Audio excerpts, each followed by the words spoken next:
আসসালামু আলাইকুম। স্বাগত জানাচ্ছি বিডি চ্যানেল 4 রাতের সংবাদে। সাথে আছে আমি লৌরা চৌধুরী। শুরুতে আলমগীর হোসেন সিটি সংবাদ শিরোনাম।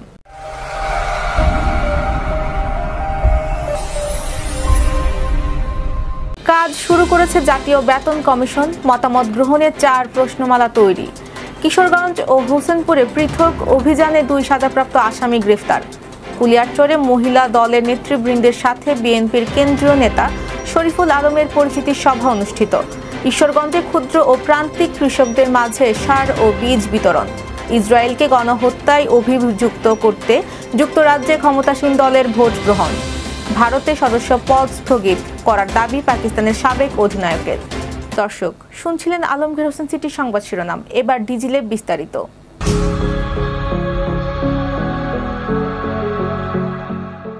কাজ শুরু করেছে জাতীয় বেতন কমিশন 2025।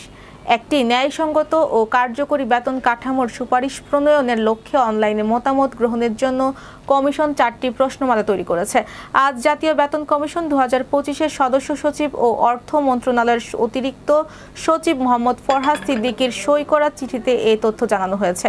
চিঠিতে বলা হয়েছে, আগামী 15 অক্টোবরের মধ্যে আগ্রহী চাকরিজীবী ব্যক্তি, প্রতিষ্ঠান, সমিতি উক্ত প্রশ্নমালা অনলাইনে পূরণ করতে পারবেন। অ্যাসোসিয়েশন বা সমিতির কেউ কমিশনের সঙ্গে সাক্ষাৎ করতে ইচ্ছুক হলে অ্যাসোসিয়েশন বা সমিতির জন্য নির্ধারিত প্রশ্নমালা পূরণ করে জানাতে পারবেন। এবার রাজবাড়ী বিরিয়ানি হাউস স্থানীয় সংবাদ।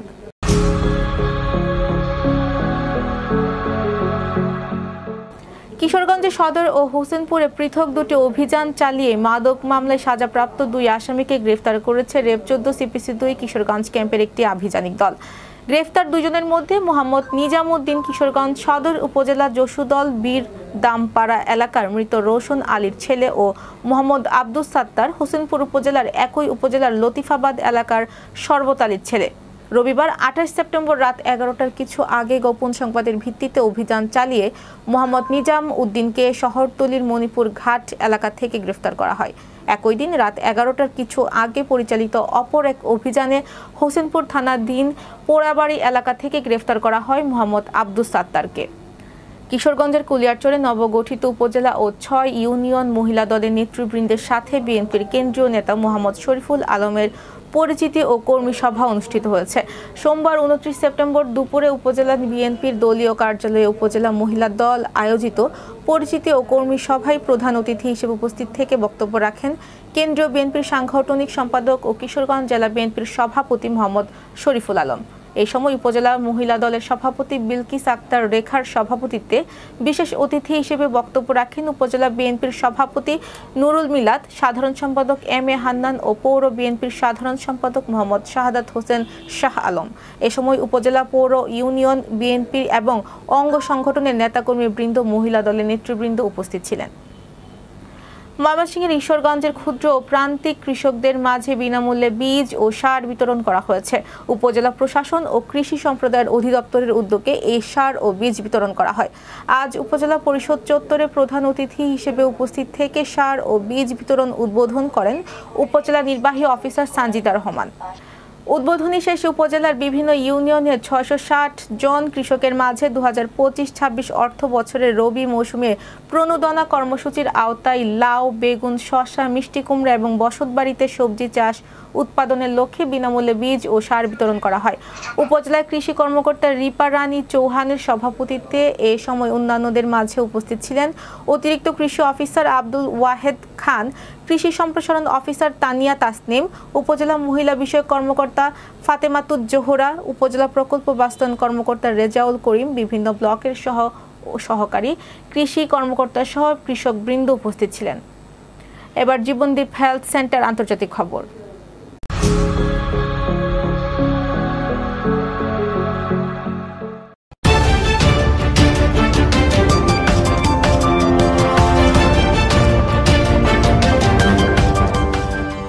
ফিলিস্তিনের গাজা উপত্যকায় গণহত্যার দায়ে ইসরায়েলকে অভিযুক্ত করতে সদস্যদের ভোট গ্রহণ শুরু করেছে যুক্তরাজ্যের ক্ষমতাসীন লেবার পার্টি।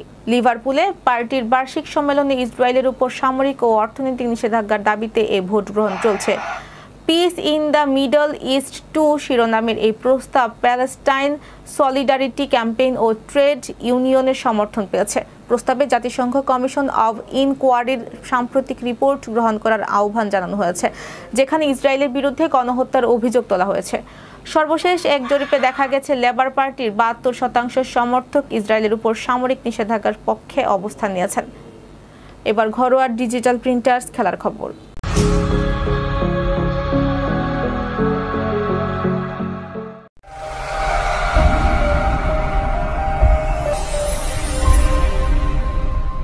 গত রাতে এশিয়া কাপের ফাইনালে পাকিস্তানকে ৫ উইকেট ও ২ বল হাতে রেখেই হারিয়ে রেকর্ড নবমবারের মতো চ্যাম্পিয়ন হয়েছে ভারত।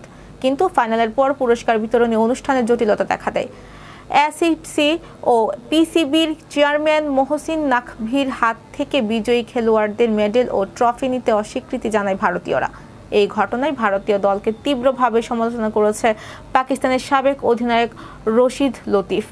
দুবাই আন্তর্জাতিক ক্রিকেট স্টেডিয়ামে টান টান উত্তেজনায় পূর্ণ ফাইনালে ভারত তিলক ভার্মা ও শিবম দুবের দারুণ ব্যাটিংয়ে জয় পায়। কিন্তু এসিসি ও পিসিবির চেয়ারম্যান নাকভির হাত থেকে মেডেল ও ট্রফি নিতে অস্বীকৃতি জানালে পুরস্কার বিতরণী অনুষ্ঠানে শুরু হতে বিলম্ব হয়।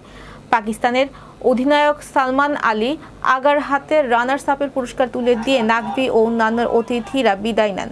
এরপর ভারতীয়রা মঞ্চে এসে ট্রফি ছাড়াই উদযাপন করে। দর্শক, সংবাদ শেষ করার আগে ম্যাপেল ইন্টারন্যাশনাল স্কুল সংবাদ শিরোনামগুলো আরও একবার।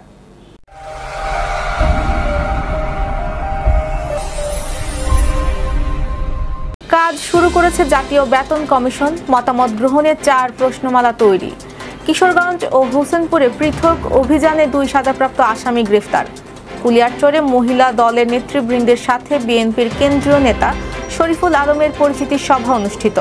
ঈশ্বরগঞ্জে ক্ষুদ্র ও প্রান্তিক কৃষকদের মাঝে সার ও বীজ বিতরণ।